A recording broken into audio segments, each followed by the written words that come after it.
안녕하십니까. 2월 5일 수요일 와플터치 오늘 본문 에스겔 38장입니다. 이 38장과 39장까지 곡이라는 사람에 대해서 마곡 지역의 왕인 곡에 대한 예언이 나옵니다. 마곡이나 곡이라는 그 이름들은 우리가 사실 성경에서 익숙하지 않은데요. 창세기와 역대기에 보면 야벳의 자손들이 사는 지역 중에 이 마곡이라는 지역이 나옵니다. 사실 저희가 그래도 곡과 마곡을 들어보신 분이 계시다면 아마 계시록이실 것 같아요. 계시록에서도 요 말씀, 비슷한 예언이 동일하게 등장하고 있습니다. 곡과 마곡에 대한 예언인 거죠. 오늘 본문에 보면 이렇습니다. 2절에 마곡 땅에 있는 메섹과 두발의 통치자인 곡을 향하여 예언하라 이렇게 말씀하시는데요. 그러니까 마곡은 지역의 이름이겠고 그 지역에 메섹과 두발이라는 도시국가들이 있고 그곳의 왕이 곡이라는 사람인 거죠. 그러니까 그 사람을 대해서 예언하라. 사실 정확히 구체적으로는 이 마곡이라는 지역은 우리 서울에도 마곡지구가 있는데요. 뭐 전혀 상관이 없겠죠. 터키 쪽에 있는 지역을 마곡 지역이 있다고 합니다. 자, 그래서 이제 터키 쪽에 있었던 고대 국가, 그 국가의 왕을 향한 예언이라고 할 수 있는데요.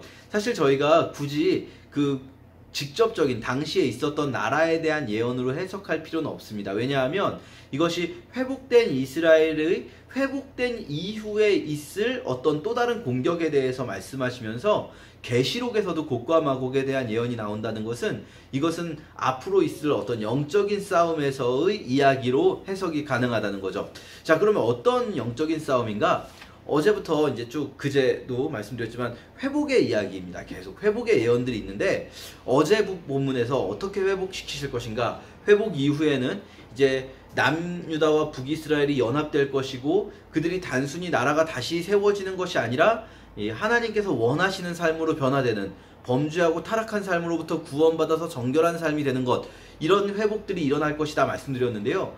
그러면 이 회복 이후의 삶은, 회복 이후의 이스라엘의 모습은 정말로 하나님께서 원하시는 삶의 모습이 되는 거죠. 이걸 좀 더 이사야식으로 표현한다면 다시는 이 전쟁의 연습을 하지 않고 칼을 쳐서 보습을 만드는, 그래서 전쟁 무기를 만들지 않고 이제 농사 짓고 행복하게 사는 그런 세상이 된다는 거죠.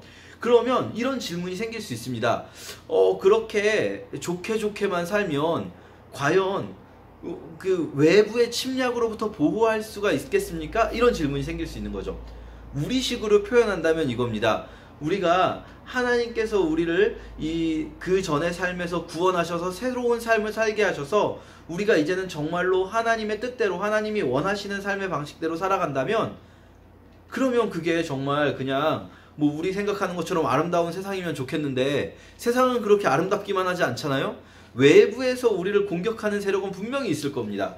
그러니까 말하자면은 하나님으로부터 건진받은 이후의 삶이 하나님 뜻대로만 살아갈 수 없게 만드는 요소들이 분명히 있을 거라는 거예요. 그게 바로 오늘 말씀에서의 이 곡이라는 왕이라고 할 수 있습니다. 이스라엘이 회복된 후에 이제 더 이상 이들이 전쟁 무기도 만들지 않고 전쟁의 대비도 없이 뭐 무방비 상태로 살게 되는 거예요. 오늘 본문 11절에 보면 무방비 상태의 마을들입니다. 성벽도 없고 문이나 빗장도 없이 마음 놓고 태평스럽게 살고 있는 백성들이 되는 거예요. 그렇겠죠. 하나님이 이제 회복시켜 주셨으니까 그들이 또 하나님 뜻대로 살아야 되니까 이 칼과 이 전쟁 무기를 만들지 않고 이제는 농사 지으면서 행복하게 무방비 상태로 태평하게 살고 있게 된다는 겁니다. 근데 그걸 가만히 두고 보겠습니까? 옆 나라들이 가만히 두고 보지 않는 거죠. 특히 이제 이스라엘에 바로 붙어있는 주변국들은 이미 앞에서 그 심판의 예언을 받은 그 나라들은 하나님께서 한번 치셨으니까 이들이 당장 이스라엘을 공격하진 않더라도 저 멀리 있는 터키 쪽에 있는 나라가 생각할 수 있는 거죠. 야, 저기 완전히 노른자위 땅에서 쟤네들 완전 무방비로 날 잡아 잡수하고 살고 있는데 우리가 이것도 가만히 놔두면 예의가 아니지, 이렇게 생각하면서 전쟁을 준비해서 북방의 군대들을 이끌고 쳐들어오게 된단 말이죠. 자, 그런 일이 있을 때 하나님께서 어떻게 하시겠습니까? 하나님께서 이렇게 말씀하십니다. 고가 앞으로 내가 너를 불러내어 내 땅을 치게 하겠다. 그 곡의 공격도요, 하나님이 이루시는 일이라는 거예요. 하나님이 일부러 그렇게 곡으로 하여금 이스라엘을 공격하게 하신다는 겁니다. 왜 그렇습니까?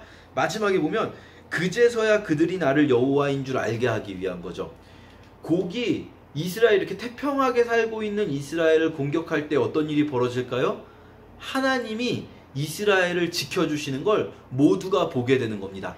바꿔 말하면 곡의 공격이 없으면요, 이스라엘이 그냥 막 태평하게 살고 있고 외부로부터 공격을 안 받고 있으면 사람들은 그렇게 생각할 수도 있어요. 아유, 저것들이 아직 험한 꼴 못 봐서 그렇지 진짜 험한 꼴 보면은 어떻게 어쩌려고 저래, 이렇게 생각할 수도 있어요. 하나님이 그 험한 꼴 보는 모습을 일부러 보여주시려고 곡으로 하여금 이스라엘을 치게 하세요.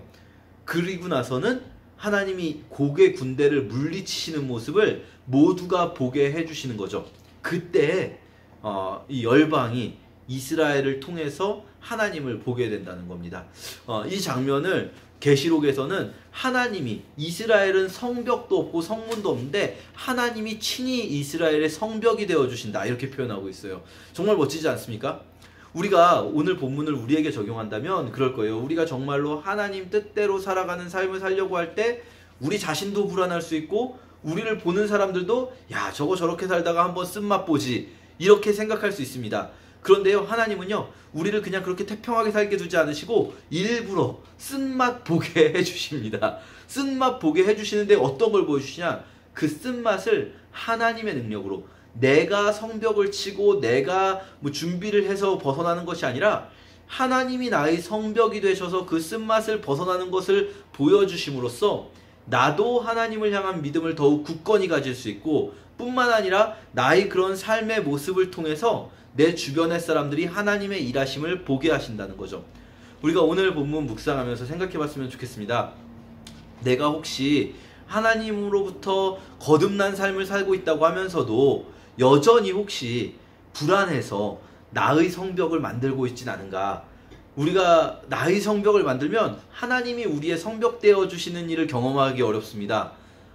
우리가 또 그것이 성벽이 없어서 불안해하고 있진 않은가? 아니면 또 아무런 일이 없어야만 정말 하나님께서 나를 지켜주신다고 오해하고 있진 않은가 생각해 보면서요, 루터가 겪었던 일입니다. 루터가 종교개혁을 하고 하나님 뜻대로 막 일을 벌였을 때 루터의 삶이 막 안전해지지 않았어요. 오히려 더 위험해졌습니다. 근데 그때 루터가 이런 찬송가를 작곡했습니다. 내 주는 강한 성이요, 내 주는 강한 성이 되십니다. 우리가 그때 그걸 경험할 수 있게 되는 거죠. 우리 모두의 삶이 우리 주님이 강한 성벽 되시는 것을 우리 스스로도 보고 우리 주변 사람들에게도 보여줄 수 있는 삶 되시기를 축복합니다. 감사합니다.